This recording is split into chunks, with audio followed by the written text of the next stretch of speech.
10년이 넘는 세월을 바쳤는데 저한테 남은 건 이 낡은 한복 한 벌이라고요. 변호사 사무실을 나오는 제 두 손은 그야말로 텅 비어 있었습니다. 10년 제 모든 삶을 바쳐 밤낮으로 헌신했던 시어머니. 그런 어머님이 남기신 건 오래된 한복 한 벌뿐이었습니다. 반면 얼굴 한번 제대로 비추지 않던 신우이의 계좌엔 무려 10억이 꽂혔죠. 유언장 내용을 듣자마자 신우이는 입꼬리를 비틀며 만족스러운 미소를 지었어요. 그 순간 제 가슴에 날카로운 칼이 꽂히는 듯한 고통이 몰아쳤습니다. 남편은 장례식 바로 다음 날 해외로 출장을 떠났어요. 회사 일이 급하다면서 제 마음은 조금도 헤아려주지 않았죠. 그날 밤 어머님 방에 들어가 그 한복을 가만히 만져보는데 그때는 정말 몰랐습니다. 그 안에 제 인생을 통째로 뒤바꿀 엄청난 비밀이 숨겨져 있다는 것을요.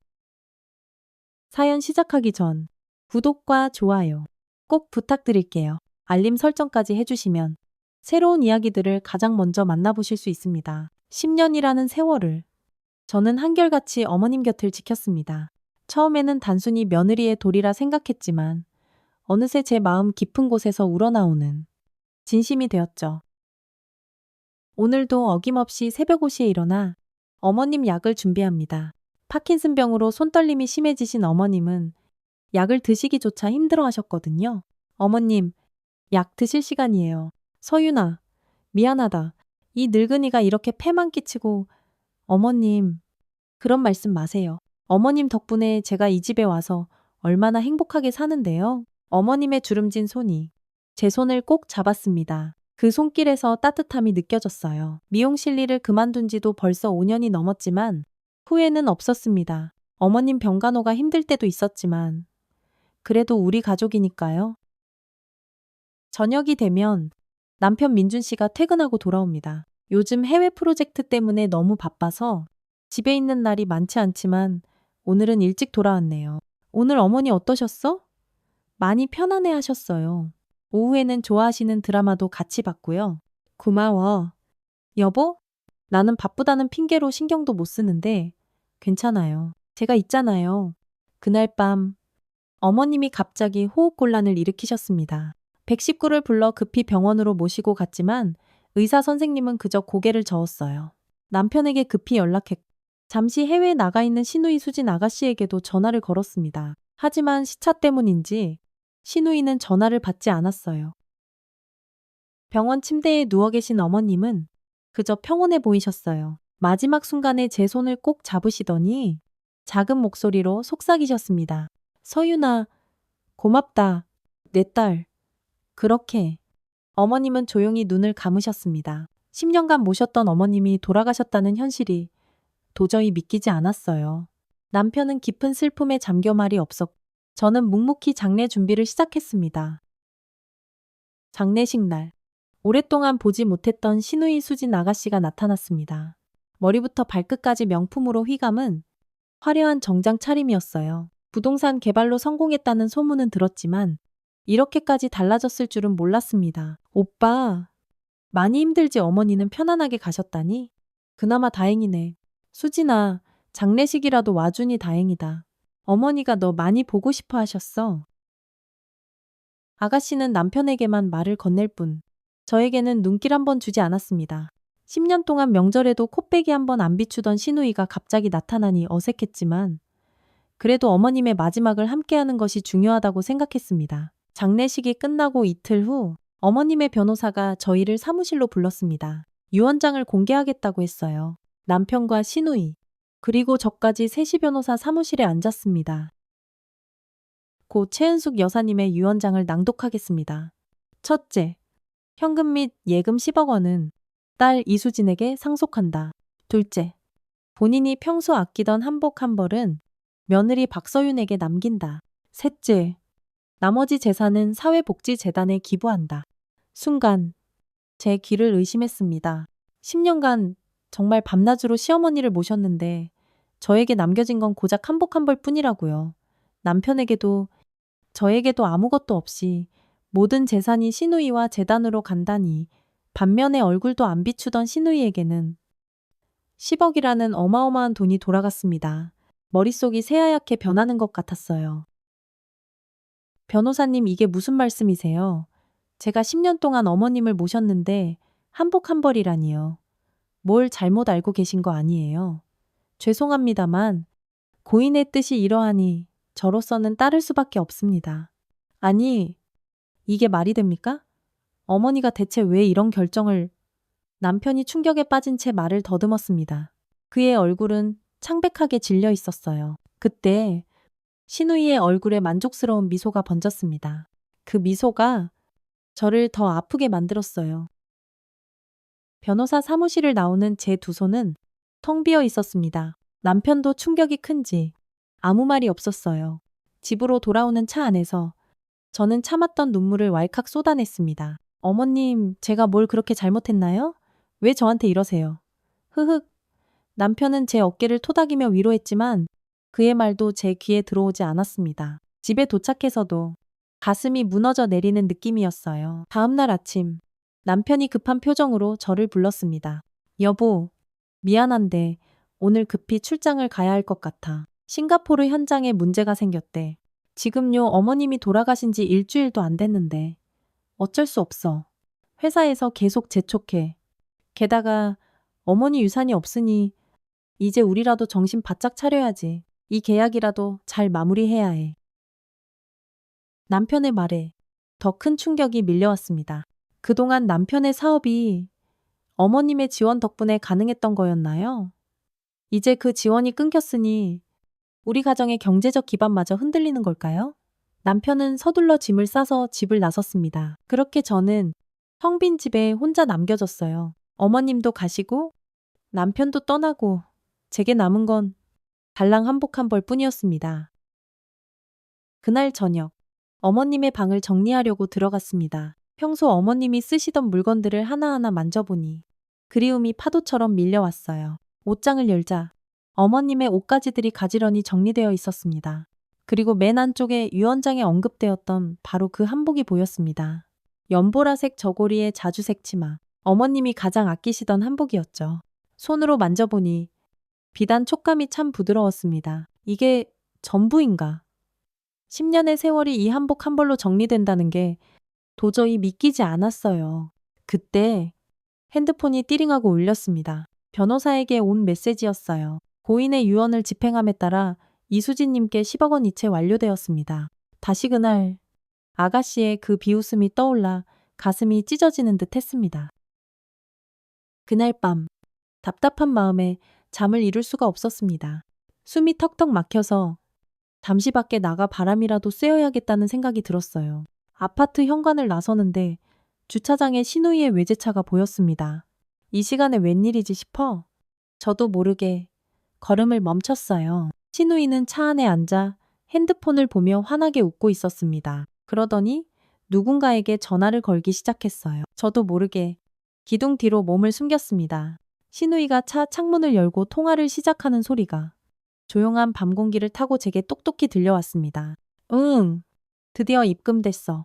이제 시작이야. 그 말과 함께 신우이의 얼굴에 번지는 미소가 가로등 불빛에 선명하게 보였습니다. 신우이는 뭔가 더 말을 이어갔지만 차문을 닫는 바람에 더는 들리지 않았어요. 하지만 그 한마디로 충분했습니다. 그 순간 저는 알았어요.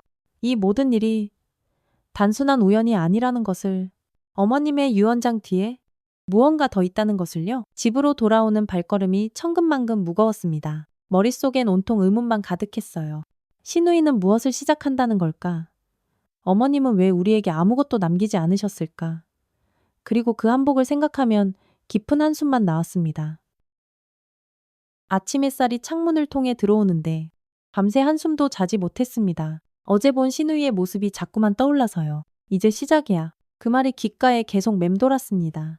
도대체 무슨 의미였을까요? 침대에서 일어나 거실로 나가니 집안이 너무나 조용했습니다. 남편은 출장을 떠났고 어머님도 안 계시니 이제 정말 혼자가 되었네요. 다시 마음을 다잡고 정리를 시작해야겠다 마음먹었습니다. 어머님 방 앞에 서니 문을 열기가 망설여졌습니다. 하지만 언젠가는 해야 할 일이니까요. 깊은 숨을 한번 들이쉬고 방문을 열었습니다. 어머님의 향기가 여전히 남아 있었어요. 침대 옆 테이블에는 어머님이 마지막으로 읽던 책과 안경이 그대로 놓여 있었습니다. 마치 어머님이 잠시 자리를 비우셨다가 금방이라도 돌아오실 것 같은 느낌이었어요. 한 땀 한 땀 정성스레 방을 정리했습니다. 옷장을 열어 어머님의 옷들을 살펴보니 대부분 오래되었지만 참 깔끔하게 정리되어 있었어요. 어머님은 정말 검소한 분이셨거든요. 그런 분이 어떻게 그런 유언을 남기셨는지 도무지 이해할 수가 없었습니다. 또다시 그 한복이 눈에 들어왔고 저절로 한숨이 나왔습니다. 옷장 안쪽에 걸려있는 한복을 꺼내 침대 위에 펼쳐놓았습니다. 어머님이 저에게 남기신 유일한 유산인 이 한복. 한복을 가만히 살펴보는데 저고리 안감이 약간 불룩한 것이 느껴졌습니다. 이상하다 싶어 자세히 보니 안감이 살짝 뜯어져 있었어요. 손가락을 넣어 더듬어 보니 무언가 종이 같은 것이 만져졌습니다. 조심스럽게 안감을 더 벌려보니 그 안에서 작은 노트가 나왔습니다. 어머님의 일기장이었어요. 손이 덜덜 떨렸습니다. 어머님이 이걸 왜 여기에 숨겨두셨을까요? 일기장을 펼치니 어머님의 단정한 글씨체가 보였습니다. 첫 페이지에는 날짜가 적혀 있었어요. 무려 20년 전의 일기였습니다. 오늘 수진이가 18번째 생일을 맞았다. 이 아이에게 진실을 언제 말해야 할지 고민이 깊어진다.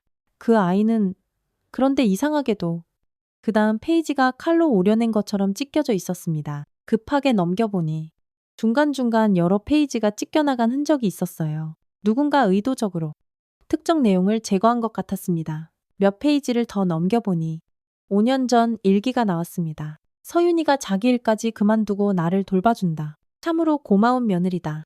아들인 민준이보다 더 자식 같은 아이.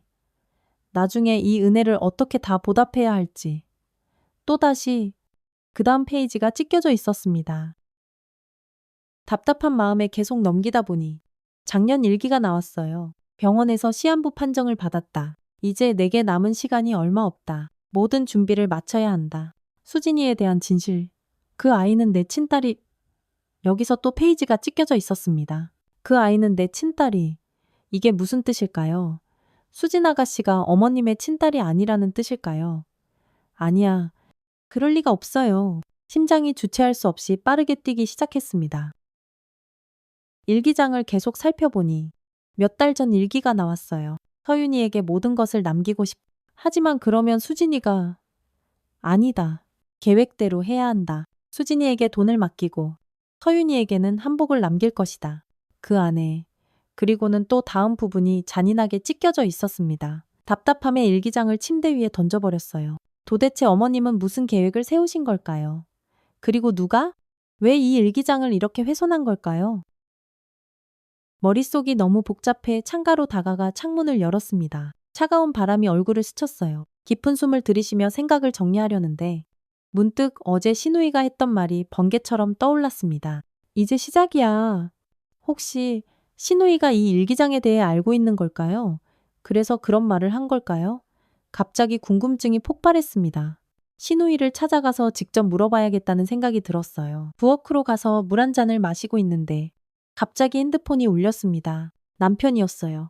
여보, 잘 지내고 있어? 별일은 없고? 네, 그냥 어머님 방 정리하고 있었어요. 미안해. 이런 때에 혼자 두고 와서. 괜찮아요. 회사 일도 중요하잖아요. 특히 지금은 말을 끝맺지 못했습니다. 경제적으로 어려워진 상황에서 남편을 탓할 수는 없었으니까요. 혹시 수진이한테 연락 왔어? 아니요. 왜요? 아냐, 그냥 어제 장례식장에서 수진이가 좀 이상했잖아. 뭐라도 말한 게 있나 해서 남편의 말에 마음이 더 복잡해졌습니다. 남편도 신우이의 행동이 이상하다고 느낀 거예요. 전화를 끊고 나서 저는 결심했습니다. 직접 신우이를 찾아가 봐야겠다고요. 신우이의 회사 주소는 알고 있었습니다. 강남에 있는 작지만 번듯한 부동산 개발 회사였어요. 옷을 갈아입고 가방에 방금 발견한 일기장을 넣었습니다. 신우이에게 직접 보여주고 물어볼 생각이었어요. 택시를 타고 신우이 회사로 향했습니다. 차창 밖으로 스쳐 지나가는 도시의 풍경이 제 마음처럼 복잡하게만 보였어요. 어머님의 일기장에 적힌 내용이 계속 머릿속을 맴돌았습니다. 그 아이는 내 친딸이 도대체 무슨 의미였을까요? 신우이 회사 앞에 도착했습니다. 아주 현대적인 디자인의 건물이었어요. 로비에 들어서니 안내 데스크가 보였습니다. 안녕하세요. 이수진 사장님을 뵈러 왔는데요. 약속하셨나요?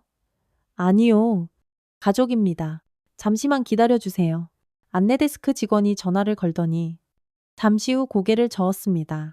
죄송합니다만 사장님께서 지금 중요한 회의 중이시라고 합니다. 오후에 다시 방문해 주시겠어요? 실망스러웠지만 어쩔 수 없었습니다. 그런데 밖으로 나가려는 바로 그 순간 엘리베이터에서 신우이의 목소리가 들렸어요.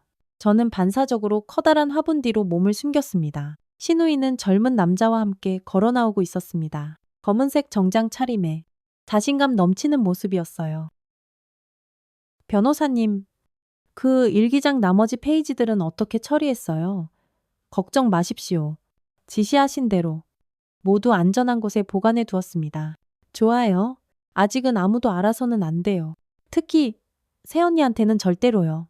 가슴이 쿵 하고 내려앉는 느낌이었습니다. 신우이가 일기장 페이지들을 가지고 있었던 거예요. 그것도 의도적으로 숨기고 있었던 거죠. 왜 도대체 무엇을 숨기려는 걸까요? 두 사람이 밖으로 나가는 것을 지켜보았습니다. 신우이의 표정은 자신감에 차 있었어요. 어머님의 유언장이 발표되던 그날과 똑같은 표정이었습니다. 건물을 나와 잠시 벤치에 앉았습니다. 머릿속이 터질 것처럼 복잡했어요. 어머님의 일기장, 찢겨진 페이지들, 신우이의 수상한 행동, 모든 것이 거대한 퍼즐처럼 연결되어 있는 것 같았습니다. 핸드폰을 꺼내 일기장 사진을 찍어두었어요. 그리고 마지막으로 읽었던 문장을 다시 떠올렸습니다. 서윤이에게 모든 것을 남기고 하지만 그러면 수진이가 아니다. 계획대로 해야 한다. 어머님은 저에게 무언가를 남기고 싶으셨던 거예요. 하지만 무슨 이유에서인지 그러지 대신 이 한복의 일기장을 숨기신 거죠. 저에게 무언가를 알려주고 싶으셨던 게 분명했습니다. 택시를 타고 집으로 돌아오는 길, 저는 결심했습니다. 반드시 찢겨진 일기장 페이지들을 찾아내야겠다고. 그리고 신우이가 숨기고 있는 그 비밀을 반드시 밝혀내고 말겠다고요. 어머님의 진짜 뜻이 무엇인지 제가 꼭 알아내야만 합니다. 집에 도착해서 다시 한복을 살펴보았습니다. 혹시 더 숨겨진 것이 있을까 싶어서요. 한복의 모든 부분을 꼼꼼히 살폈지만 더 이상의 단서는 찾을 수 없었습니다. 하지만 포기하지 않을 거예요. 어머님은 분명 저에게 무언가를 알려주려고 하셨으니까요. 창가에 서서 하늘을 바라보았습니다. 어머님, 제가 꼭 진실을 찾아낼게요. 그리고 왜 저에게 이 한복을 남기셨는지, 왜 신우이에게 그 모든 돈을 주셨는지, 모든 것을 알아낼 거예요. 밤새 잠을 이룰 수 없었습니다. 신우이가 변호사에게 했던 말이 계속해서 귓가에 맴돌았어요. 아침이 밝아오자 저는 결심했습니다. 어머님의 오랜 친구분이신 김 여사님을 찾아가야겠다고요. 김 여사님은 어머님과 60년 지기 친구로 저에게는 친정어머니처럼 다정한 분이셨습니다. 어머님 생전에도 종종 찾아뵙곤 했어요. 전화를 드렸더니 다행히 집에 계시다고 했습니다. 서울 북쪽의 한적한 동네에 사시는 김 여사님 댁으로 향했어요. 가는 길 내내 마음이 무거웠습니다. 어머님의 비밀을 캐는 것 같아 죄스러운 마음도 들었지만 진실을 꼭 알아야만 했어요. 오래된 단독주택의 정원에는 직접 가꾸시는 꽃들이 예쁘게 피어 있었습니다. 초인종을 누르자 김 여사님이 반갑게 맞아주셨습니다. 어머, 서윤이 왔구나. 어서 들어오렴. 안녕하세요. 여사님, 잘 지내셨어요? 그렇지 뭐. 은숙이 장례식 이후로 처음 보네. 많이 힘들지? 김 여사님의 따뜻한 목소리에 갑자기 눈물이 핑 돌았습니다. 꾹 참으며 거실로 들어갔어요. 테이블 위에는 이미 차와 다과가 준비되어 있었습니다. 앉으렴.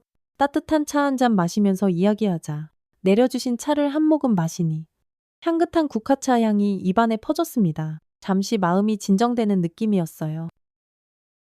어머님 유언장 내용 들으셨죠? 들었지. 많이 서운하지. 네. 솔직히 이해가 잘 안 돼요. 어머님이 왜 그러셨는지. 김 여사님은 잠시 깊은 생각에 잠기더니 천천히 입을 열었습니다. 은숙이는 항상 깊은 뜻이 있는 사람이었어. 겉으로 드러나는 것만으로는 절대 판단할 수 없는 사람이지. 그 말씀은 어머님이 다른 의도가 있으셨다는 뜻인가요? 김 여사님은 대답 대신 한 장에서 낡은 앨범 하나를 꺼내셨습니다. 뽀얀 먼지를 조금 털어내시고는 제게 건네주셨어요. 이걸 한번 봐보렴. 은숙이랑 내가 젊었을 때 사진들이야. 앨범을 펼치니 오래된 흑백 사진들이 가득했습니다. 20대쯤으로 보이는 어머님과 함께 찍은 모습이었어요. 두 분 다 참 아름다우셨습니다. 사진을 넘기다 보니 어린아이를 안고 있는 어머님 사진이 나왔어요. 분명 제 남편 민준 씨였습니다. 이건 민준 씨 어릴 때죠? 민준이가 3살 때였을 거야. 사진을 더 넘기니 어머님과 김 여사님이 함께 찍은 사진이 많았습니다. 그런데 갑자기 낯선 부부의 사진이 눈에 들어왔어요. 이분들은 누구세요? 김 여사님의 표정이 순간 굳어졌습니다. 그러더니 깊은 한숨을 내쉬셨어요. 오래된 친구들이야. 지금은 이 세상 사람들이 아니지만 무슨 일이 있으셨나요? 교통사고로 한나란시에 세상을 떠났어. 참 비극적인 일이었지. 사진을 더 넘기려는데 김 여사님이 살짝 앨범을 덮으셨습니다. 차 더 마시렴. 다 식어버렸겠다. 차를 다시 따라주시는 동안 무언가 숨기고 계신다는 느낌을 지울 수 없었어요. 용기를 내어 물었습니다. 여사님, 혹시 수진 아가씨에 대해 아시는 게 있으세요? 김 여사님의 손이 살짝 떨렸습니다. 차를 따르던 손을 멈추시더니 저를 깊이 바라보셨어요. 왜 그런 걸 묻니? 어머님 한복에서 일기장을 찾았어요. 거기에 수진 아가씨에 대한 이상한 내용이 있었거든요. 어떤 내용이었는데 그 아이는 내 친딸이라고 쓰여 있었어요. 하지만 그 다음 페이지가 찢겨져 있었어요. 김 여사님은 한동안 침묵하셨습니다. 그러더니 천천히 고개를 끄덕이셨어요. 은숙이가 그런 일기를 남겼구나. 서윤아, 이건 아주 오래된 이야기란다. 우리 가족의 비밀이기도 하고 제발 알려주세요. 저는 알아야 해요. 어머님이 왜 저희에게는 아무것도 남기지 않고 시누이에게만 그 모든 걸 주셨는지 꼭 알아야겠어요. 김 여사님은 창밖을 멀리 바라보시더니 천천히 말씀을 이어가셨습니다. 수진이는 특별한 아이였어. 은숙이에게는 더더욱 어떤 의미에서요. 은숙이와 수진이는 피로 맺어진 사이는 아니었단다. 그 말씀은 수진 아가씨가 입양되었다는 건가요? 김 여사님은 직접적인 대답을 피하셨습니다. 서윤아, 가족이란 건 꼭 피로만 맺어지는 게 아니야. 때로는 인연으로, 정으로 맺어지기도 한단다. 은숙이는 그걸 너에게 보여주고 싶었던 것 같구나. 말씀은 이해가 되지만 그래도 이건 너무 불공평해요. 10년간 제 일도 포기해가며 어머님을 모셨는데 김 여사님이 제 손을 꼭 잡아주셨습니다. 은숙이는 너를 무척 아꼈어. 그 마음은 절대 의심하지 마라. 네가 찾은 그 일기장, 그건 은숙이가 일부러 너에게 남긴 걸 게다. 분명 더 찾아봐야 할 게 있을 거야. 그때 김 여사님의 전화가 울렸습니다. 전화를 받으시고는 잠시 자리를 비우셨어요. 저는 그 사이에 다시 앨범을 펼쳐보았습니다. 아까 본 낯선 부부의 사진을 다시 찾아보았어요. 사진 뒷면에는 작은 글씨로 날짜와 이름이 적혀 있었습니다. 1970년 6월. 현우와 지혜. 그리고 그 옆에 더 작은 글씨로 수진이의 부모라고 적혀 있었어요. 심장이 빠르게 뛰기 시작했습니다. 앨범을 더 넘기니 그 부부와 어린 여자아이가 함께 찍힌 사진이 나왔습니다. 아이는 3살 정도로 보였어요. 사진 뒷면에는 수진 3세라고 적혀 있었습니다. 그런데 이상한 점을 발견했어요. 사진 한 장이 찢겨나간 흔적이 있었습니다. 그 옆 페이지를 보니 수진 입양 1972년이라고 적혀 있었어요. 그러니까 수진 아가씨는 정말 입양되었던 거예요. 김 여사님이 돌아오시자 저는 얼른 앨범을 덮었습니다. 하지만 이미 제가 본 것을 아시는 듯 했어요. 봤구나? 네. 수진 아가씨 정말 입양되었군요. 김 여사님은 깊은 한숨을 내쉬셨습니다. 수진이의 친부모는 은숙이의 가장 친한 친구였어. 교통사고로 두 사람 다 갑자기 세상을 떠나자 은숙이가 5살이던 수진이를 맡아 키웠지. 은숙이는 수진이를 정말 친딸처럼 사랑했단다. 그런데 왜 이런 사실을 지금까지 숨기셨던 거죠? 처음에는 수진이가 너무 어려서 충격받을까봐 그랬고 나중에는 다른 이유가 생겼지. 다른 이유요. 김 여사님은 말을 아끼셨습니다. 그건 은숙이만 아는 일이겠지? 나도 다는 알지 못해. 하지만 한 가지 확실한 건 은숙이는 항상 수진이를 특별하게 여겼다는 거야. 그리고 너도? 저도요. 그래. 은숙이는 너를 정말 친딸처럼 생각했어. 늘 내게 자랑하곤 했지. 우리 서윤이는 정말 내 딸 같아라고 눈물이 왈칵 쏟아질 것 같았습니다. 그런데 왜 어머님은 저에게 아무것도 남기지 않으셨을까요? 김 여사님은 깊은 뜻이 담긴 눈빛으로 저를 바라보셨습니다. 서윤아, 은숙이가 너에게 남긴 건 한복 한 벌만이 아닐 거야. 그 안에서 일기장을 찾았듯이 분명 더 찾아봐야 할 게 있을 거야. 은숙이는 항상 깊은 뜻을 가진 사람이었으니까.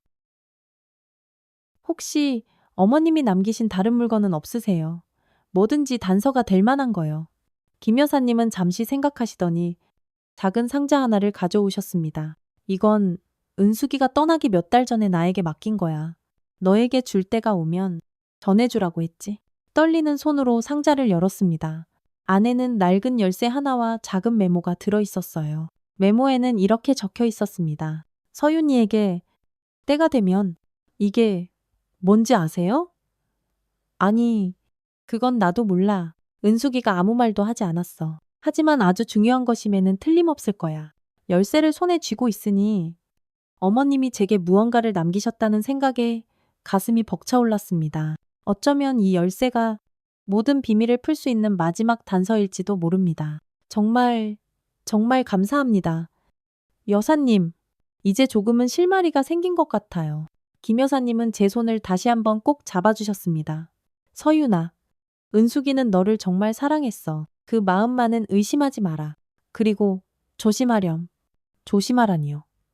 때로는 진실이 우리가 생각했던 것과 전혀 다를 수 있으니까 마음의 준비를 단단히 해야 해. 김 여사님의 의미심장한 말씀이 마음에 걸렸지만 이제 돌아가야 할 시간이었습니다. 작별 인사를 드리고 앨범과 상자를 들고 나왔어요. 집으로 돌아오는 버스 안에서 앨범을 다시 펼쳐보았습니다. 신우이의 어린 시절 사진을 자세히 보니 지금의 모습과 꼭 닮았어요. 하지만 그 옆에 찢겨나간 사진 한 장이 계속해서 신경 쓰였습니다. 과연 무슨 사진이었을까요? 앨범을 넘기다 보니 종이 한 장이 팔랑하고 떨어졌습니다. 주워서 보니 찢겨진 사진의 일부였어요. 사진 속에는 어린 신우이와 함께 있는 어머님의 모습이 있었습니다. 그런데 사진이 반만 있어서 나머지 인물은 보이지 않았어요. 사진 뒷면을 보니 희미한 글씨가 보였습니다. 수진이와 그녀의 진짜. 나머지는 찢겨져 알 수 없었어요. 진짜라는 단어 뒤에는 뭐가 있었을까요? 진짜 부모 아니면 다른 무언가? 창밖을 바라보며 생각에 잠겼습니다.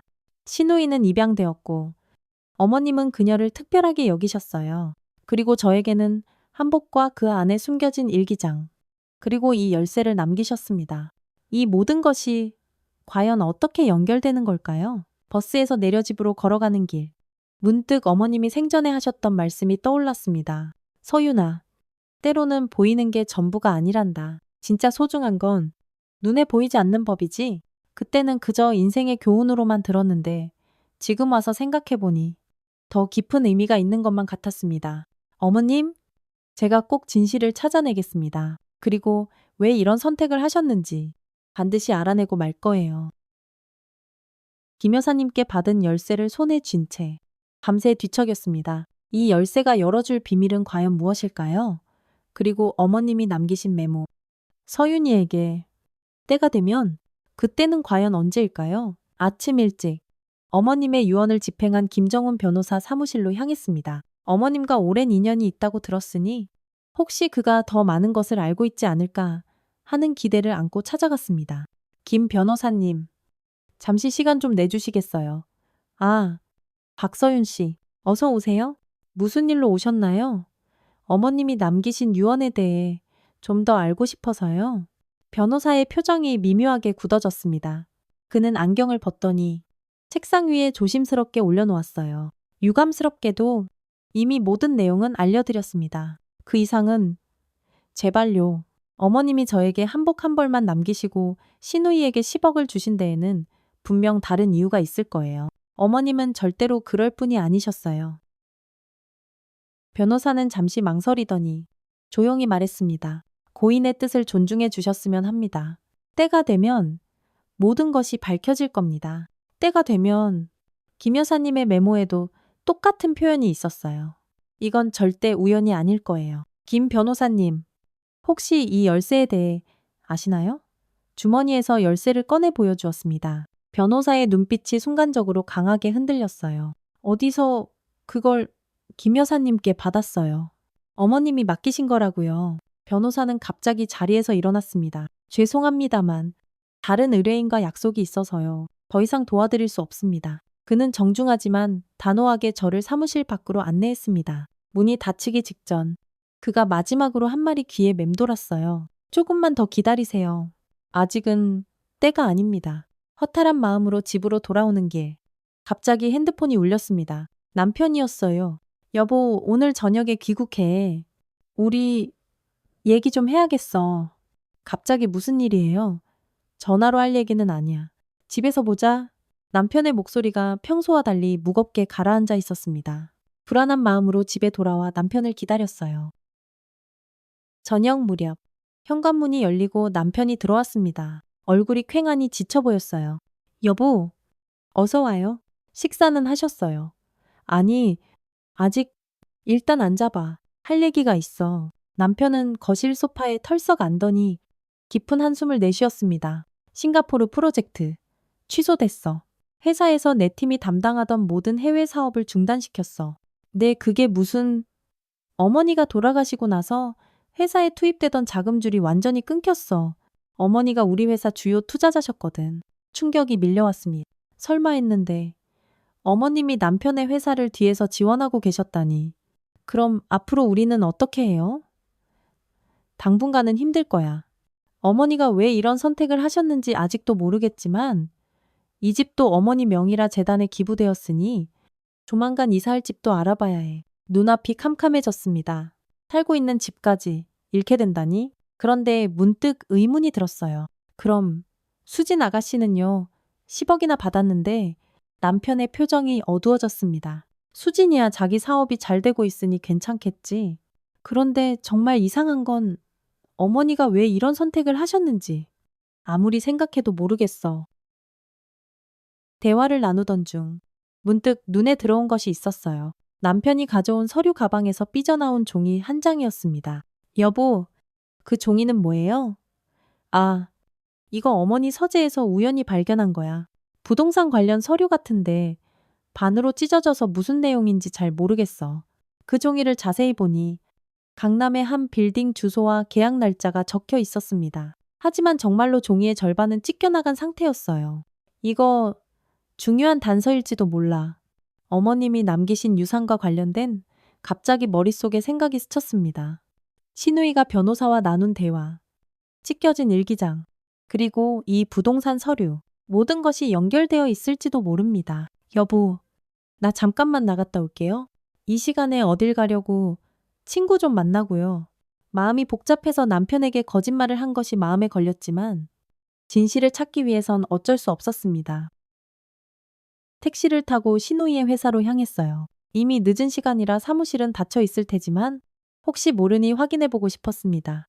예상대로 건물은 어두웠지만 최상층. 신우이 사무실에는 희미한 불빛이 새어나오고 있었습니다. 경비원의 눈을 피해 조심스럽게 엘리베이터를 타고 올라갔어요. 사무실 문 앞에 서니 심장이 미친 듯이 뛰었습니다. 안에서 신우이의 목소리가 들렸어요. 네, 변호사님. 내일 모든 서류 준비해주세요. 이제 곧 마무리할 수 있을 거예요. 용기를 내어 문을 두드렸습니다. 너. 잠시 침묵이 흐른 후 신우이가 문을 열었어요. 새언니 이 시간에 웬일이세요?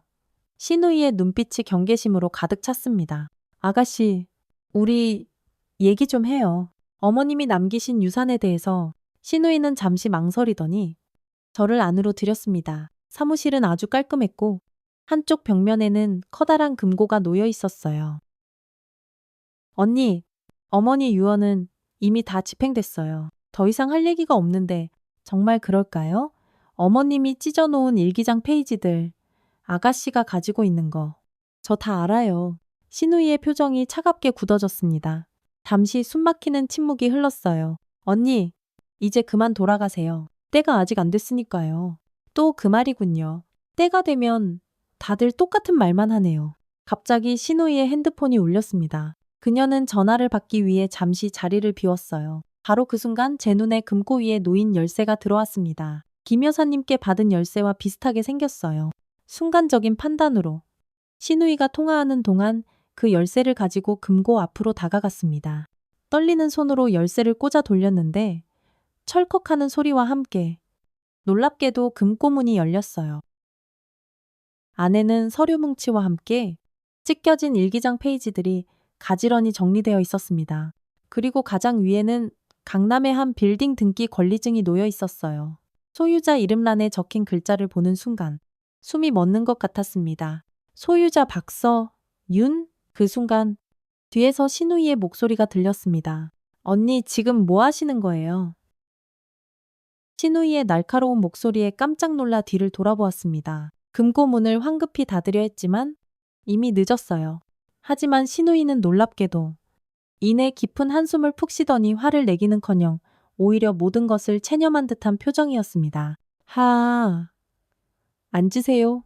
언니, 이젠 말씀드릴 때가 된 것 같네요. 신우이의 예상치 못한 반응에 당황스러웠지만 그녀가 가리키는 소파에 조심스럽게 앉았습니다. 제 손에는 여전히 그 등기 권리증이 들려 있었어요. 이게 대체 무슨 뜻이에요? 왜 내 이름으로 되어 있는 거죠? 신우이는 대답 대신 작은 티포트와 찻잔을 꺼냈습니다. 차분한 동작으로 차를 우려내는 모습이 신기하게도 어머님과 꼭 닮아 있었어요. 어머니가 생신 때마다 즐겨 드시던 차예요. 녹차에 국화를 섞은 거죠. 차를 따르는 신우이의 손이 미세하게 떨리는 것이 보였습니다. 그녀는 찻잔을 제게 건네며 깊은 한숨을 내쉬었어요. 언니, 제가 어머니의 친딸이 아니라는 사실 알고 계시죠? 네, 김 여사님께 들었어요. 입양되었다고.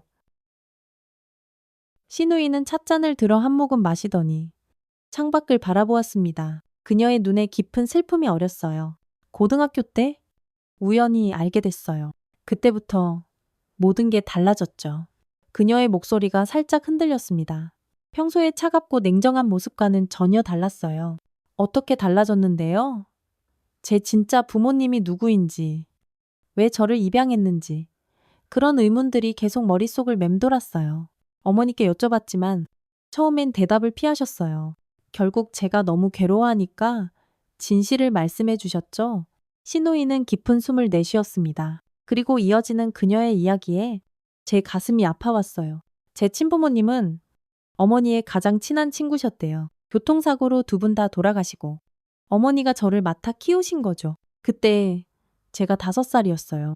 일기장에 적혀있던 내용과 정확히 일치했습니다. 신우이의 눈에 눈물이 맺혔어요. 그 사실을 알고 난 후 저는 어머니를 원망했어요. 진실을 오랫동안 숨겼다는 이유로요. 그리고 제 진짜 부모님에 대한 기억조차 없애버렸다고 생각했거든요. 신우이는 서랍에서 작은 사진 한 장을 꺼냈습니다. 젊은 부부와 어린 여자아이의 사진이었어요. 이게 제 진짜 부모님이에요. 어머니는 이 사진을 항상 간직하고 계셨더라고요. 저에게는 보여주지 않으셨지만 제가 찾은 일기장을 꺼내 신우이에게 보여주었습니다. 아가씨, 저도 어머님의 일기장을 봤어요. 찢겨진 부분이 많았는데 혹시 신우이는 고개를 끄덕였습니다. 네, 제가 찢었어요. 우연히 어머니가 일기장을 쓰신다는 걸 알게 됐고 몰래 보게 되었죠. 거기에는 저에 관한 비밀들, 그리고 언니에 관한 내용도 있었어요. 저에 관한 내용이요. 신우이는 잠시 침묵했다가 입을 열었습니다. 어머니는 언니를 정말 친딸처럼 사랑하셨어요. 일기장에 그렇게 적으셨죠? 서윤이는 내 친딸 같다고요. 10년 동안 어머니를 그렇게 정성껏 모시는 모습을 보면서 저는 늘 죄책감을 느꼈어요. 신우이의 눈에서 기어이 눈물이 흘러내렸습니다. 그 모습에 제 마음도 복잡해졌어요. 죄책감이요? 네, 저는 어머니의 진짜 딸도 아닌데 딸 행세를 하면서 정작 효도는 하지 않았으니까요. 언니가 그 모든 효도를 다하는 동안 저는 사업 핑계로 얼굴 한번 비추지 않았죠. 신우이의 솔직한 고백에 할 말을 잃었습니다. 그녀가 일기장을 찢은 이유가 단순히 비밀을 숨기려는 것만은 아니었던 거예요. 그럼 어머님이 아가씨에게 10억을 남기신 이유는? 신우이는 금고에서 서류 몇 장을 더 꺼냈습니다. 이건 어머니의 지시사항이에요. 그 돈으로 언니 명의의 부동산을 관리하라는 순간 모든 퍼즐이 딱 맞춰지는 듯 했습니다. 등기 관리증에 제 이름이 있었던 이유, 시누이가 10억을 받은 이유. 그러니까 어머님은 처음부터 저에게 그 빌딩을 주시려고 했던 거군요. 네? 그리고 어머니는 오빠가 사업에 실패할 것을 이미 예상하고 계셨어요. 그래서 언니의 재산을 보호하기 위해 이런 복잡한 방법을 선택하신 거죠. 시누이의 말에 가슴이 쿵하고 내려앉았습니다. 어머님은 우리 부부의 미래까지 다 생각하고 계셨던 거예요. 아가씨, 그럼 왜 처음에 저한테 말해주지 않았어요? 왜 그렇게 차갑게만 굴었죠? 시누이는 잠시 생각에 잠기더니 대답했습니다. 어머니의 계획이었어요. 모든 것이 법적으로 완벽하게 정리될 때까지 비밀로 하라고 신신당부하셨거든요.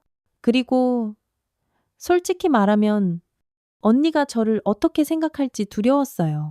입양아인 제가 이런 엄청난 일을 맡게 되었다는 걸 알면 시누이의 솔직한 감정 표현에 제 마음도 조금씩 누그러졌습니다. 차를 한 모금 마시니 어머님의 향기가 느껴지는 것 같았어요. 어머니는 늘 말씀하셨어요. 피는 물보다 진하지만 때로는 정이 피보다 더 중요하다고. 시누이의 말에 제 눈시울도 뜨거워졌습니다. 어머님의 깊은 뜻을 이제야 조금은 이해할 수 있을 것 같았어요. 그런데 어머니는 제주도를 참 그리워하셨죠. 시누이의 갑작스러운 말에 고개를 들었습니다. 제주도요? 네. 어머니가 젊었을 때 잠시 살았던 곳이래요. 늘 그곳에 대한 추억을 이야기하셨어요. 순간 머릿속에 기억 하나가 스쳤습니다. 김 여사님께 받은 열쇠. 그것이 어디의 열쇠인지 전혀 감을 잡지 못했는데 혹시 아가씨, 혹시 어머님이 제주도에 집을 가지고 계셨나요? 시누이의 표정이 놀란 듯 변했습니다. 어머니가 그런 말씀을 하셨어요. 아니요.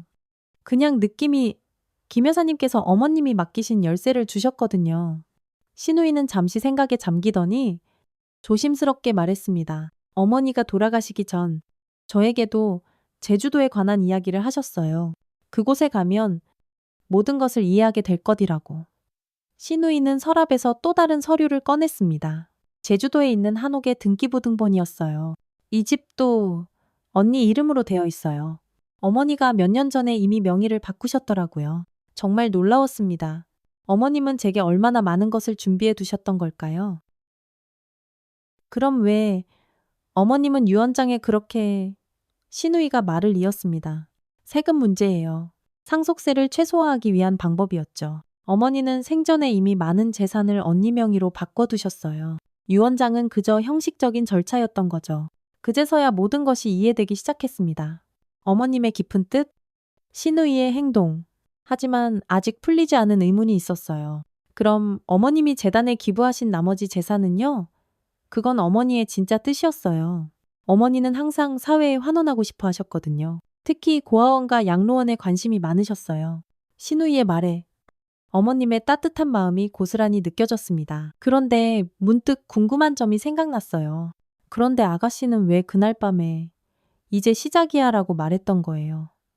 시누이는 잠시 당황한 듯 했지만 이내 옅은 미소를 지었습니다. 아, 그건 어머니의 유산을 제대로 관리하는 일을 시작한다는 의미였어요. 그날 10억이 입금되고 나서야 본격적으로 일을 시작할 수 있었거든요. 차를 다 마시고 자리에서 일어났습니다. 머릿속은 여전히 복잡했지만 마음은 한결 가벼워진 느낌이었어요. 아가씨, 이제 어떻게 할 생각이에요? 제주도에 가봐야 할 것 같아요. 어머니가 남기신 마지막 메시지가 있을 테니까요. 저도 그렇게 생각해요. 사실 저도 내일 제주도로 갈 생각을 하고 있었어요. 그럼 같이 가요. 어머님이 우리 둘 다 그곳에 가길 원하셨을 것 같으니까요. 시누이는 잠시 망설이더니 고개를 끄덕였습니다. 서로를 경계하던 우리 사이에 처음으로 작은 화해의 순간이 찾아온 것 같았어요. 집에 돌아와 남편에게 오늘 있었던 일을 모두 이야기했습니다. 남편은 처음에는 믿기 어려워했지만 서류들을 보고 나서야 상황을 이해하기 시작했어요. 어머니가 그런 깊은 뜻을 가지고 계셨다니 미라도 그저 어머니의 지시를 따랐던 거였구나. 네, 어머님은 우리 모두를 위해 이런 계획을 세우신 거예요. 특히 당신이 사업에 실패할 것을 예상하고 남편은 고개를 떨구었습니다. 나 때문에 어머니가 그런 걱정을 돌아가시고 나서도 정말 어머니를 뵐 면목이 없네? 밤늦게 어머님의 유품을 다시 살펴보던 중 작은 보석함 안에서 낡은 열쇠를 하나 더 발견했습니다. 그리고 그 옆에는 작은 메모가 있었어요. 제주도 한옥의 열쇠. 심장이 빠르게 뛰기 시작했습니다. 이것이 어머님이 남기신 또 다른 단서였던 거예요. 김 여사님이 주신 열쇠와 똑같은 모양이었습니다. 제주도에 가야 한다는 생각이 더욱 확고해졌어요. 그날 밤 창문 너머로 신우이가 짐을 싸서 차에 싣는 모습이 보였습니다. 아침에 함께 가기로 했는데 왜 혼자 준비하는 걸까요? 혹시 무언가 더 숨기고 있는 것은 아닐까요? 핸드폰을 들어 신우이에게 전화를 걸었습니다. 아가씨, 지금 짐 싸는 거예요. 아, 언니. 신우이가 당황한 듯 말했습니다. 네, 내일 아침 일찍 출발하려고요. 우리 같이 가기로 하지 않았나요? 물론이죠. 제가 언니 댁으로 갈게요. 아침 6시에 출발하면 어떨까요? 신우이의 목소리에는 약간의 긴장감이 느껴졌지만 애써 의심을 떨쳐버리려 노력했습니다. 이제 서로를 믿기 시작해야 할 때니까요. 그날 밤 잠들기 전 어머님의 사진을 바라보았습니다. 어머님, 저는 아직도 어떤 일들이 일어나고 있는지 잘 모르겠어요. 그곳에 가면 마지막 비밀을 알려주실 건가요? 가슴 한편에는 기대와 설렘이, 다른 한편에는 알 수 없는 두려움이 자리 잡았습니다. 내일이면 모든 것이 밝혀질 테니까요. 제주도 공항에 내리자 짭짤한 바다 향기가 코끝을 스쳤습니다.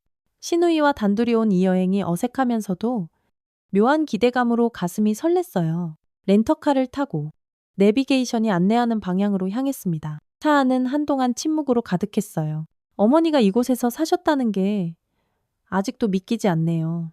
신우이가 침묵을 깨며 말했습니다. 저도 어렸을 때 한 번 와본 기억이 어렴풋이 나요. 5살 때쯤이었을 거예요. 어머니 손을 잡고 저기 오름을 올랐던 기억이. 신우이의 목소리가 잠시 떨렸습니다. 그녀에게도 이곳은 특별한 의미가 있는 곳인가 봅니다. 내비게이션이 목적지 근처에 도착했음을 알렸습니다. 좁은 시골길로 접어들자 정겨운 돌담길이 나타났어요. 차를 세우고 내려 주변을 둘러보았습니다. 저기예요. 어머니가 늘 그리워하던 곳이 바로 이곳이구나. 신우이는 마당에 서서 주변을 천천히 둘러보았습니다. 그녀의 눈에 눈물이 맺혔어요. 기억나요? 이 감나무, 어머니가 여기서 감을 따주셨던 기억이 나요. 집 안으로 들어서자 오래된 가구들이 우리를 맞이했습니다. 먼지는 쌓여 있었지만 누군가 가끔 관리했던 흔적이 보였어요. 어머니가 1년에 한두 번씩 오셨대요. 제주도에 사는 분께 부탁해서 집을 관리하게 하셨다고. 한 번씩 어머님이 어딜 좀 다녀오겠다고 하셨던 게 떠올랐습니다. 몸이 불편하신데 어딜 가시냐고 만류해도 김 여사님이랑 같이 간다며 기어이 고집을 부리시던 일들이 머리를 스쳤습니다. 여기에 오려고 하셨던 거였군요. 안방으로 들어가니 오래된 자개장롱이 눈에 들어왔어요. 어머님이 소중히 여기셨을 물건들이 저 안에 있을 것만 같았습니다. 장롱을 열자 고운 한복 몇 벌과 낡은 앨범들, 그리고 작은 나무 상자들이 가지런히 정리되어 있었어요. 한 상자를 꺼내 열어보니 어머님의 젊은 시절 사진이 나왔습니다. 어머니가 정말 아름다우셨네요. 네, 정말 예쁘셨죠? 오빠가 어머니를 쏙 빼닮았어요. 사진들을 하나씩 넘기는데 신우이가 갑자기 멈춰 섰습니다. 한 장의 사진을 집어들더니 손을 떨기 시작했어요. 이건 신우이가 보여준 사진에는 어린 여자아이와 젊은 부부가 찍혀 있었습니다. 그 아이는 분명 어린 시절의 신우이였어요. 제 친부모님이에요. 어머니가 이런 사진을 여기에. 신우이의 눈에서 굵은 눈물방울이 흘러내렸습니다. 그 모습에 제 마음도 아려왔어요. 갑자기 신우이가 일어나 방 밖으로 나갔습니다. 혼자만의 시간이 필요했겠지요. 저는 계속해서 장롱을 살펴보았습니다. 맨 아래 칸에 오래된 나무 상자 하나가 더 있었어요. 열쇠 구멍이 있었지만 잠겨 있었습니다. 고민하던 차에 문득 어머님이 주신 또 다른 열쇠가 생각났어요. 주머니에서 열쇠를 꺼내 상자에 꽂았습니다. 찰칵, 딱 맞았어요. 상자를 열자 편지 한 뭉치와 낡은 서류들이 나왔습니다. 맨 위에는 어머님의 글씨체로 쓰인 편지가 있었어요. 사랑하는 내 딸 서유나. 이곳까지 왔구나. 내 마음을 알아준 너에게 정말 고맙다. 눈물이 글썽였습니다. 편지를 계속해서 읽어내려갔어요. 내가 수진이를 입양한 건 단순히 친구의 부탁 때문만은 아니었단다. 수진이의 친어머니는 사실 내 동생이었어. 충격적인 내용에 숨이 멎는 듯 했습니다. 신우이의 친어머니가 어머님의 동생이었다니. 그럼 신우이는 어머님의 조카였던 거예요. 편지를 더 읽어 내려갔습니다. 어머님의 동생은 집안의 극심한 반대로 사랑하는 사람과 함께 가출했고 그 후로 가족들과 연락을 끊고 살았다고 해요. 그러다 불의의 사고로 두 사람 다 세상을 떠나게 되었고 어머님이 하나뿐인 조카인 수진이를 입양했던 것이었습니다. 하지만 어머님은 가족들의 반대 때문에 수진이가 친족이라는 사실마저 숨겨야 했다고 해요. 그래서 그저 친구의 아이를 입양한 것처럼 꾸몄던 것입니다. 어느새 신우이가 돌아와 제 옆에 서 있었습니다. 그녀의 눈은 붉게 충혈되어 있었어요. 괜찮아요? 네. 그냥 갑자기 옛 기억이 떠올라서. 언니, 그 편지 뭐예요? 어머님이 남기신 거예요. 아가씨도 읽어봐요. 신우이에게 편지를 건넸습니다. 그녀는 편지를 읽기 시작했고 읽어 내려갈수록 표정이 믿을 수 없다는 듯 변해갔어요. 충격과 놀라움, 그리고 깊은 슬픔이 그녀의 얼굴에 교차했습니다. 이게 대체 사실이에요, 제가 어머니 조카라고요. 그러니까 우리가 남이 아니란 거잖아요. 신우이가 떨리는 목소리로 물었습니다. 저도 마찬가지로 놀랍고 혼란스러웠어요. 그런 것 같아요. 어머님이 왜 그토록 그 사실을 숨기셨는지. 상자 안에는 더 많은 서류들이 있었습니다. 수진이의 입양 서류, 그리고 어머님 동생의 가족관계 증명서까지. 모든 것이 편지 내용과 일치했어요. 그런데 상자 맨 아래에서 두꺼운 서류 뭉치를 발견했습니다. 조심스럽게 꺼내보니 부동산 관련 서류들이었어요. 서울의 빌딩들, 제주도의 넓은 땅, 그리고 여러 상가 건물들, 모두 박서윤, 제 이름으로 되어 있었습니다. 이게 다 뭐예요? 신우이도 놀란 표정으로 서류를 살펴보았습니다. 어머니가 언니 명의로 해놓은 재산들이에요. 제가 관리하고 있던 건 정말 일부였던 거네요. 서류를 넘기다 보니 마지막 페이지에 어머님의 메모가 있었습니다. 사랑하는 서윤아, 이 모든 것은 내가 10년 동안 나를 정성껏 돌봐준 너에 대한 작은 보답이란다. 수진이에게 맡긴 돈은 이 재산을 관리하기 위한 종잣돈이었어. 수진이는 부동산에 재능이 있으니 너희 둘이 함께 이 재산을 잘 관리해주길 바란다. 그리고 기억하렴. 진정한 가족은 피보다 정으로 맺어지는 것이란다. 어머님의 마지막 메시지에 참았던 눈물이 하염없이 흘러내렸습니다. 신우이도 옆에서 조용히 눈물을 닦았어요. 어머니는 우리가 서로를 이해하고 함께하길 바라셨던 거예요. 신우이의 말에 고개를 끄덕였습니다. 그제서야 어머님의 깊은 뜻을 온전히 이해할 수 있었어요. 어머님은 우리가 돈 때문에 다투는 대신 진정한 가족이 되길 바라셨던 거예요. 상자 바닥에서 마지막 한 장의 사진을 발견했습니다. 어머님과 신우이, 그리고 제가 함께 찍은 사진이었어요. 딱 한 번. 어머님 생신 때 찍은 사진이었는데 세 사람 모두 정말 행복하게 웃고 있었습니다. 어머님의 진정한 유산은 이 수많은 부동산들이 아니라 우리에게 남겨주신 가족이라는 소중한 인연이었던 거예요. 제주도에서 서울로 돌아오는 비행기 안, 창밖으로 펼쳐진 구름을 바라보며 마음을 정리했습니다. 제 손에는 어머님이 남기신 부동산 서류 뭉치가 묵직하게 들려 있었어요. 신우이는 제 옆자리에서 조용히 눈을 감고 있었습니다. 서울에 도착하자 남편이 공항에 마중 나와 있었어요. 그의 얼굴에는 걱정과 안도가 뒤섞여 있었습니다. 괜찮아. 갑자기 제주도에 간다고 해서 얼마나 걱정했는지 알아? 네. 괜찮아요. 많은 것을 알게 됐어요. 차에 오르며 남편에게 간략히 상황을 설명했습니다. 어머님이 남기신 엄청난 부동산 서류들, 그리고 신우이가 사실은 어머님의 조카였다는 충격적인 사실까지. 믿기지가 않네. 그럼 미라가 내 사촌이란 말이야. 남편의 놀란 표정에 신우이가 조용히 대답했습니다. 저도 어제 알았어요. 오빠, 어머니가 그 사실을 평생 숨기신 거죠. 집에 도착해 거실에 셋이 앉았습니다. 테이블 위에는 제주도에서 가져온 서류들이 펼쳐져 있었어요. 이 모든 부동산이 정말 당신 명의로 되어 있다고? 남편이 서류를 하나하나 살펴보며 놀란 목소리로 물었습니다. 네. 어머님이 돌아가시기 전에 이미 제 명의로 다 해놓으셨더라고요. 신우이가 차분한 목소리로 말을 이었습니다. 어머니의 유언장은 형식적인 거였어요. 이미 대부분의 재산은 언니 명의로 바뀌어 있었고 저에게 주신 10억은 이 부동산들을 관리하라는 의미였죠. 그럼 처음부터 다 알고 있었던 거야. 남편의 질문에 신우이는 고개를 끄덕였습니다. 어머니가 돌아가시기 몇 달 전 저를 따로 부르셔서 모든 것을 설명해 주셨어요. 어머니 뜻대로 모든 걸 진행하고 있었어요.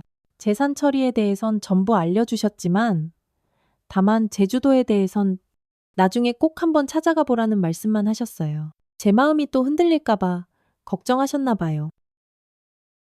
그때도 한결같이 사랑하는 내 딸 수진아라고 다정하게 불러주셨는데 전 그것도 모르고 제대로 된 효도 한 번 못하고 이제껏 절 이방인으로만 생각했었어요. 신우이의 담담한 고백에 복잡한 감정이 밀려왔습니다. 그동안의 오해와 서운함이 한순간에 녹아내리는 듯 했어요. 그런데 왜 처음부터 우리에게 말해주지 않았어요?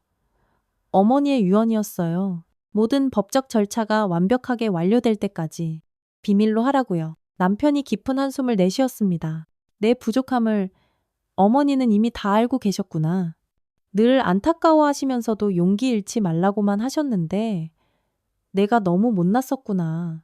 그래서 서윤이 당신 명의로 재산을 다 옮겨놓으신 거고 부끄러운 표정의 남편을 보며 마음이 아팠습니다. 어머님은 모든 것을 예상하고 우리를 지켜주신 거예요.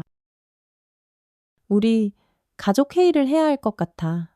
남편의 제안에 셋이 다시 마주 앉았습니다. 앞으로 이 많은 재산을 어떻게 관리할지, 그리고 우리는 어떻게 살아갈지 진지하게 논의했어요.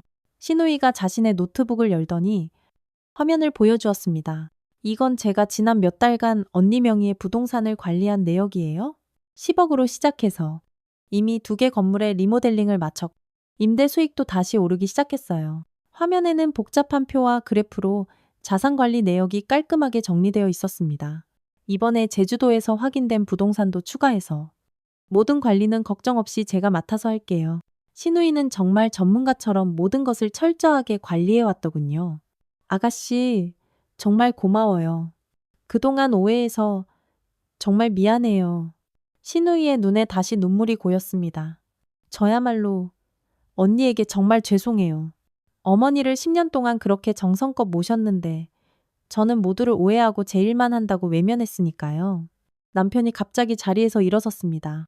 잠깐만 기다려봐. 어제 어머니 서재를 정리하다가 발견한 게 있어. 그는 작은 상자를 들고 돌아왔습니다. 그 안에는 낡은 카세트 테이프와 작은 녹음기가 들어있었어요. 이게 뭐지? 남편이 테이프를 녹음기에 넣고 재생 버튼을 눌렀습니다. 잠시 치지직하는 소리가 나더니 이내 어머님의 목소리가 방 안에 조용히 퍼졌습니다. 서윤아, 수진아, 그리고 내 아들 민준아. 이 목소리를 듣고 있다면 나는 이미 이 세상을 떠났겠구나. 어머님의 목소리에 우리 모두 숨을 죽였습니다. 내가 이렇게 복잡한 방법을 선택한 것은 오롯이 너희들을 위해서란다. 사랑하는 내 아들 민준아. 나는 네가 늘 자신감 있기를 바라는 마음에 투자를 결정했지만 그 사업이 지속되기 어렵다는 것은 이미 알고 있었단다. 하지만 너의 마음을 세워주고 싶은 어미 마음에 차마 그 말을 할 수가 없었어. 그래서 서윤이의 재산을 지키기 위해 수진이에게 관리를 맡긴 것이란다. 우리 수진이는 부동산에 천부적인 재능이 있으니까.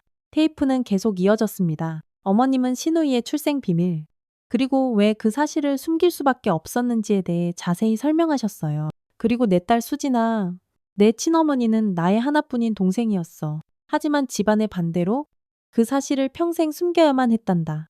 네가 입양된 걸 알았을 때 너무나 혼란스러워하는 널 보고 더 이상 우리 딸의 마음을 다치게 하고 싶지 않았어. 언젠가 네가 이 사실을 알게 되면 부디 이 어미를 이해해 주길 바란다. 신우이의 어깨가 가늘게 떨렸습니다. 눈물이 그녀의 뺨을 타고 흘러내렸어요. 어머님의 목소리가 계속됐습니다.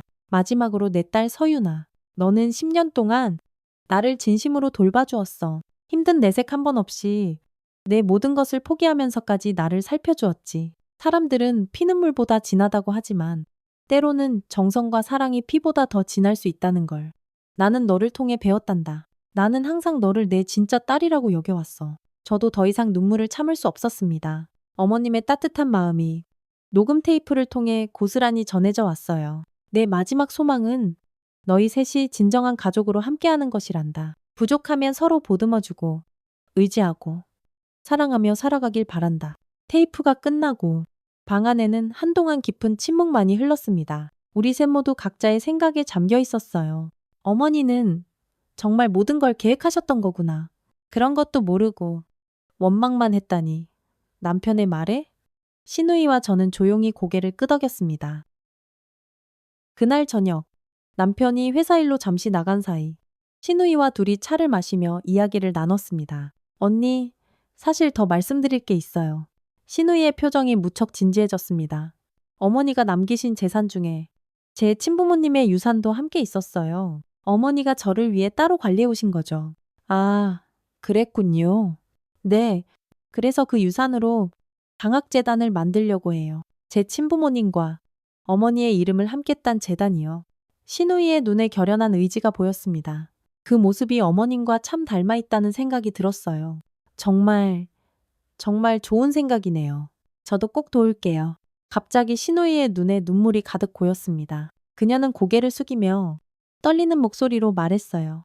이제껏 이방인이라고 생각하고 언니를 모질게 대하고 일부러 피하고 괜히 언니가 제 비밀을 알게 될까봐 두려웠어요. 부딪히지 않는 게 최선이라 생각했거든요. 제가 어머니의 입양아라는 사실을 언니가 알게 되면 죄송해요. 언니, 신우이는 말을 잇지 못하고 눈물을 뚝뚝 흘렸습니다. 그녀의 어깨가 가냘프게 흔들렸어요. 저는 조용히 다가가 그녀의 손을 꼭 잡았습니다. 괜찮아요. 아가씨, 이제 모든 게 밝혀졌잖아요. 우리 함께 어머님의 뜻을 이어가요. 신우이는 고개를 들어 저를 바라보았습니다.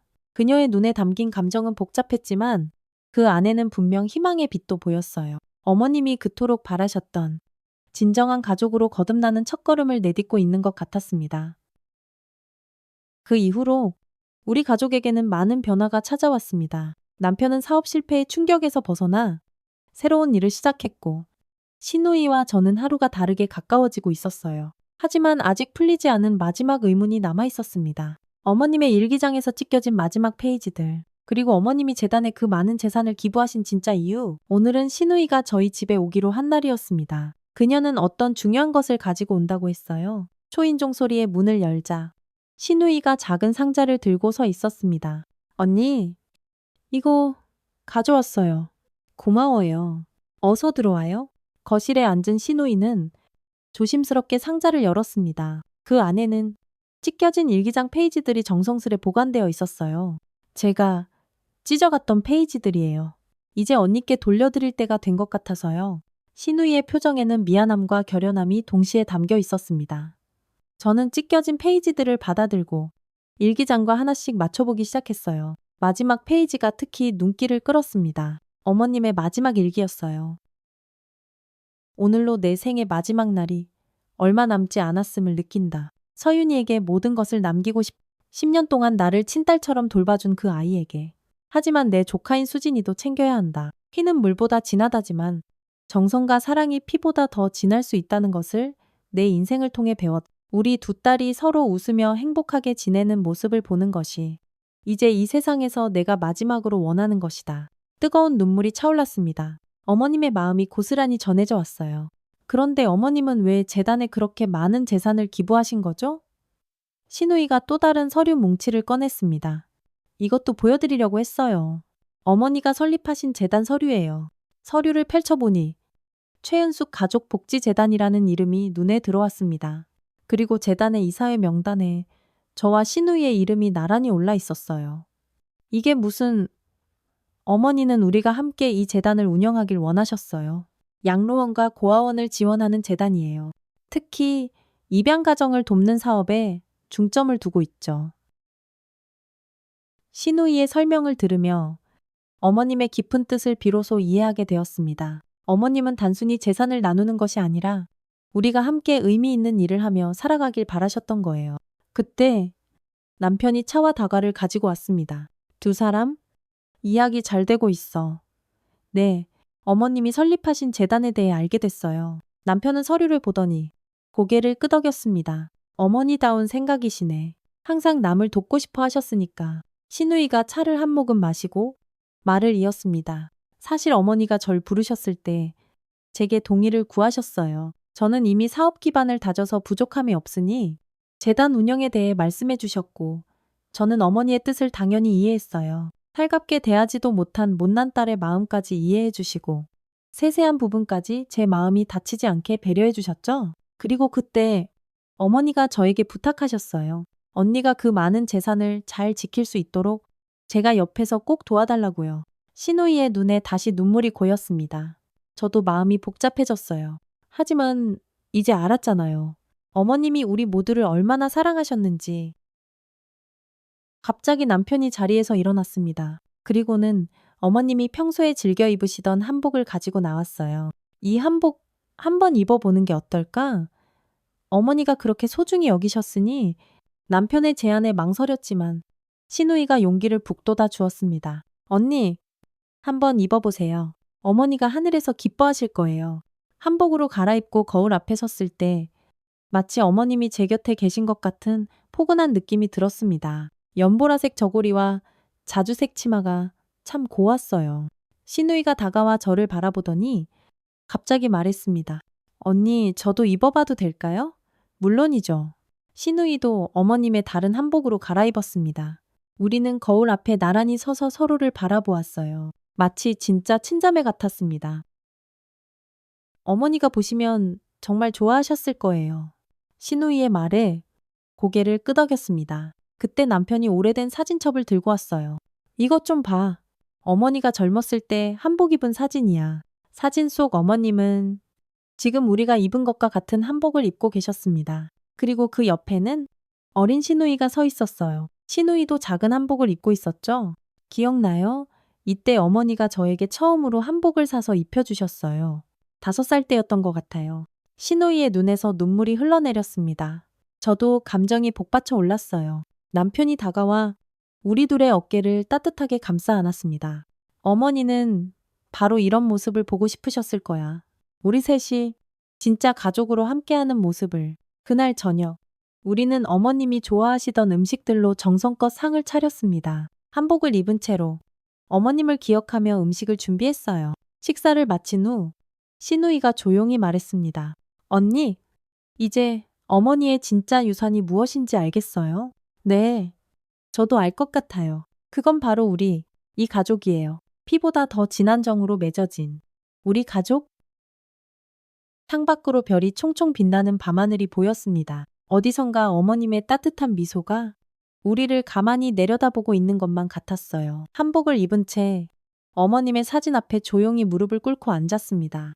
손끝으로 사진 속 어머님의 얼굴을 어루만지며 마음속으로 이야기했어요. 어머님, 처음엔 이해하지 못했습니다. 왜 저에게 한복 한 벌만 남기셨는지, 왜 그토록 복잡한 방법을 선택하셨는지.